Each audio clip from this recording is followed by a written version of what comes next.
व्यक्तित्व।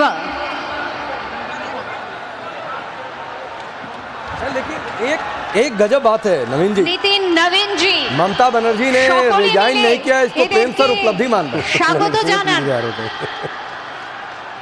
ठीक है आ रहा है। ये मंच की तस्वीर है, आप देखिए मंच पर जेपी नड्डा दिखाई दे रहे हैं, श्वेता, अमित शाह, राजनाथ सिंह, नितिन नवीन, राजनाथ सिंह जी, रक्षा मंत्री योगी आदित्यनाथ भी नजर आ रहे हैं। तो प्रदेश के मुख्यमंत्री और प्रधानमंत्री भी बस पहुंचने वाले हैं, उनके साथ शुभेंदु अधिकारी भी मंच पर एक साथ जाएंगे। योगी आदित्यनाथ भी नजर आ रहे हैं। और वो एक तस्वीर भी मुझे याद आ रही है अच्छे तरीके से, और वो तस्वीर ये कि जब सीएम योगी चुनावी रैलियों में पहुंचते थे और उनके साथ जब शुभेंदु अधिकारी मंच पर थे तो बाकायदा चप्पल उतारकर और जाकर उन्हें प्रणाम किया था।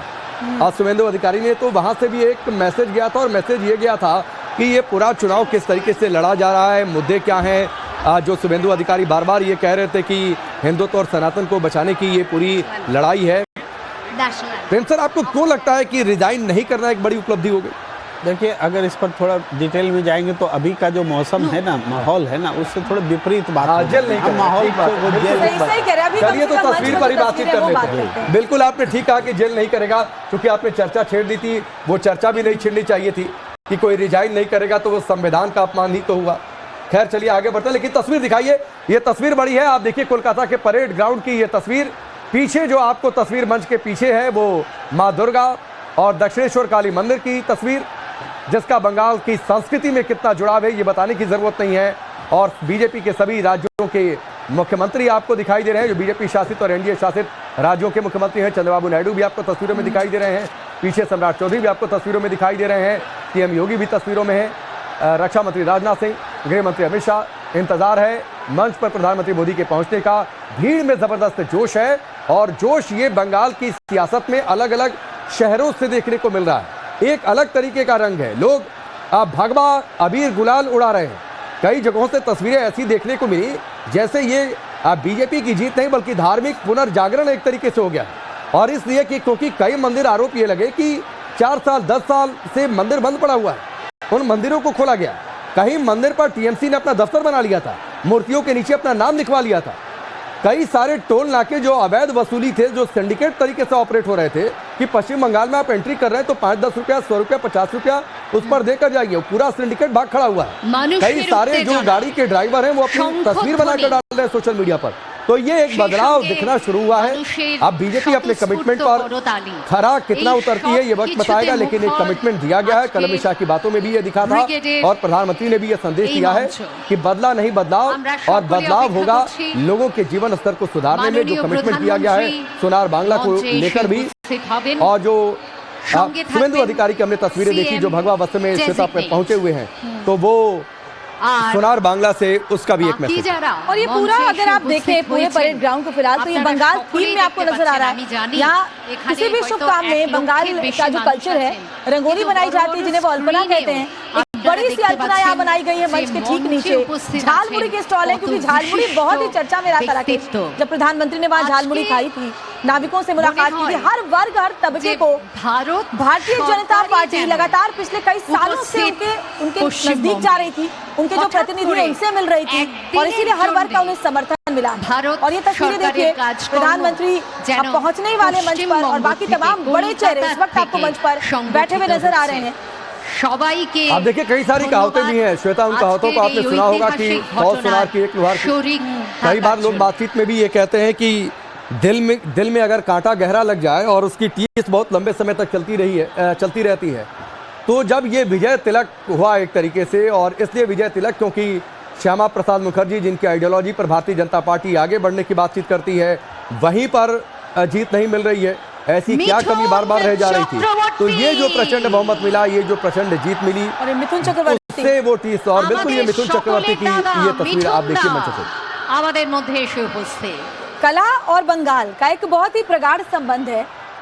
वहां से आप देखेंगे राकेश की बड़े बड़े कलाकार निकले हैं, फिर चाहे वो गायकी की दुनिया में हो, अभिनय की दुनिया में हो, और एक बहुत ही गहरा जुड़ाव वहाँ के लोगों का होता है। वहाँ के घर की महिलाएं, बच्चियां कला से, रविंद्र संगीत से खास तौर पर जुड़ी हुई होती हैं। और इसीलिए देखिए मिथुन चक्रवर्ती का भी अपना वहाँ पर क्रेज है।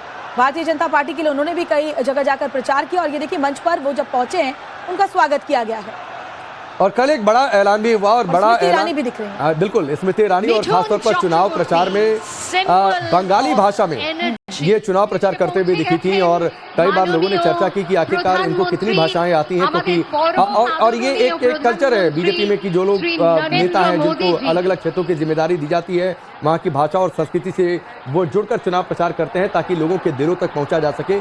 और यही वजह कि कई एक्सपर्ट्स इस बात की चर्चा करते हैं कि चुनाव लड़ने की कला में बीजेपी से माहिर शायद 365 दिन चुनाव मोड में रहती है, तो खुद उनके विपक्षी भी कहते हैं। लेकिन जो आप मिथुन चक्रवर्ती को लेकर बातचीत कह रही थी, कल एक बड़ा ऐलान भी हुआ। अमित शाह ने जब विधायक दल की बैठक को संबोधित किया तो उन्होंने इस बात का किया कि एक छोटा सा जेस्चर बंगाल की संस्कृति को लेकर हम ये दिखा रहे हैं कि पुणे में जिस तरीके से फिल्म ट्रेनिंग इंस्टीट्यूट है FTI है, उसी तरीके से हम एक थिएटर ट्रेनिंग इंस्टीट्यूट खोलेंगे जो कि वर्ल्ड लेवल का होगा कोलकाता में।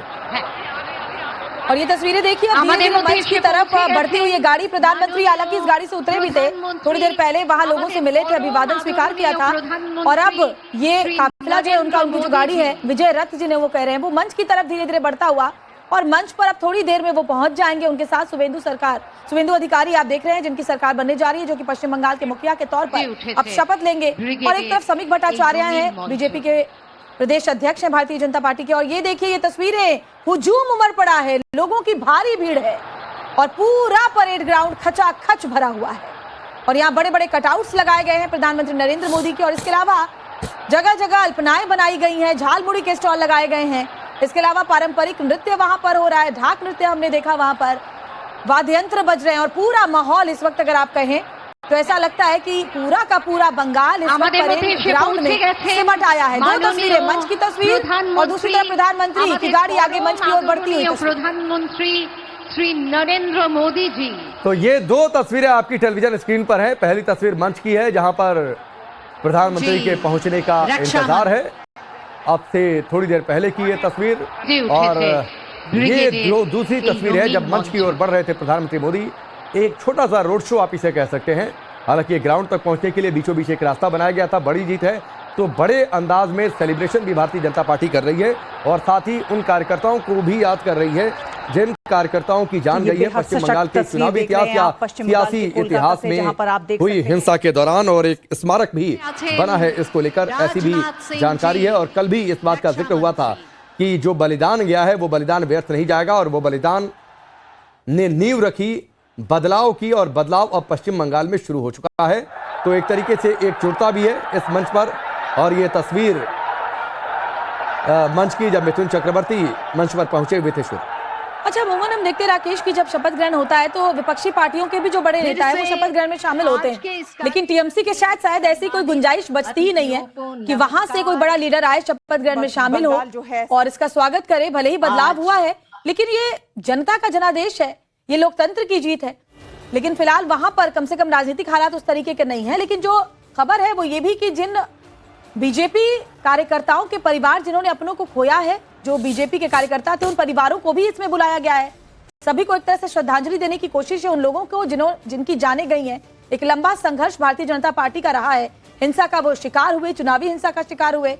और ये तस्वीरें इस वक्त देखिए, बस थोड़ी देर में, मुझे लगता है कुछ ही मिनटों में, अब प्रधानमंत्री मंच की तरफ आगे धीरे धीरे बढ़ते हुए, और उसके बाद तीनों ही एक साथ मंच पर जाएंगे। प्रधानमंत्री नरेंद्र मोदी, उनके साथ शुभेंदु अधिकारी जो कि कमान संभालने जा रहे हैं सूबे की, और साथ ही समीक भट्टाचार्य बीजेपी के प्रदेश अध्यक्ष, तीनों एक साथ मंच पर जाएंगे।